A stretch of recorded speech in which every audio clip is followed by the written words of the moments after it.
اعوذ باللہ من الشیطان الرجیم، بسم اللہ الرحمن الرحیم۔ السلام علیکم، ہیلو ویورز، کیسے ہیں آپ؟ میں ہوں عظمت مصطفیٰ اور آپ دیکھ رہے ہیں میرا یوٹیوب چینل عظمت لاء ولاگ۔ آج جس ٹاپک کے بارے میں ڈسکس کرنے جا رہے ہیں وہ بہت اہم ٹاپک ہے اس حوالے سے کہ اوورسیز پاکستانی جو ہیں وہ اگر پاکستان میں شادی کرنا چاہتے ہیں تو اس کا طریقہ کار کیا ہوتا ہے۔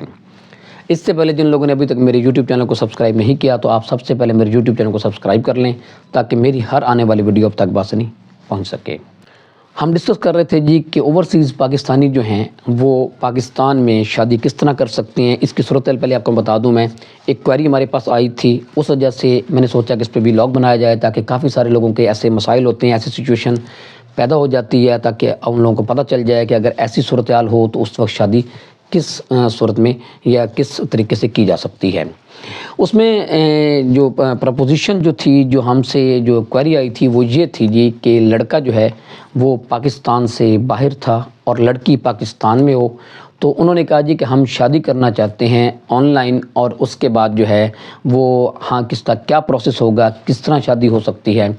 تو اس صورتحال میں یہ ہوتا ہے کہ اگر لڑکا جو ہے وہ پاکستان سے باہر ہو تو لڑکی پاکستان میں ہو تو اس کے لیے شادی کے لیے یہ طریقہ کار ہوتا ہے کہ اس میں دو صورتحال ہوتی ہیں کہ اگر تو ارینج میرج ہے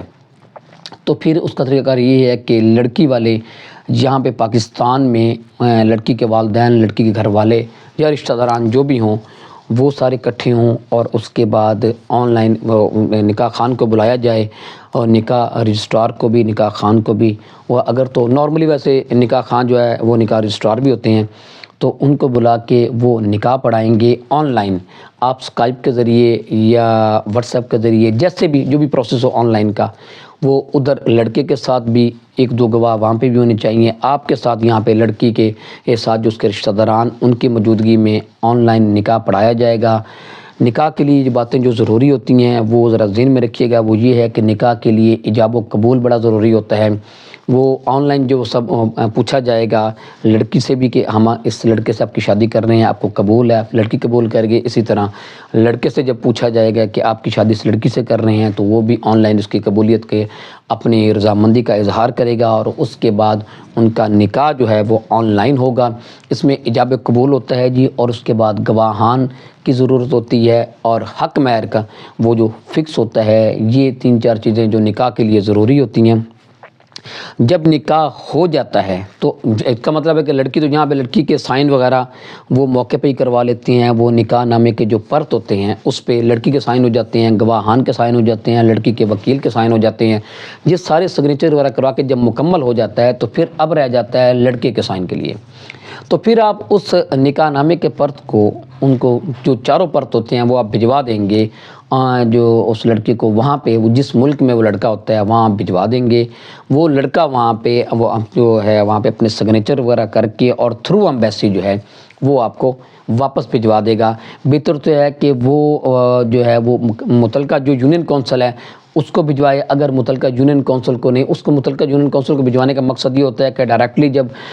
تھرو ایمبیسی یونین کونسل کے پاس آ جاتے ہیں تو یونین کونسل والوں کو اس کو رجسٹرڈ کرانا آسان ہو جاتا ہے۔ وہ کیونکہ رجسٹرڈ ہونا ہوتا ہے، اس کے بعد میرج رجسٹریشن سرٹیفکیٹ جاری ہونا ہوتا ہے۔ اگر متعلقہ یونین کونسل کو بھجوا دیں تو تب بھی ٹھیک ہے، اور اگر خود آپ اپنے پاس منگوا لیں، لڑکی والے اپنے پاس منگوا لیں اور وہ یونین کونسل میں لے کے چلے جائیں تب بھی ٹھیک ہے، کیونکہ اس نکاح خان کو پتہ ہوتا ہے، وہ نکاح رجسٹرار بھی ہوتا ہے، اس کو پتہ ہوتا ہے کہ نکاح میں نے خود پڑھایا ہے، نکاح ہوا ہے یہ۔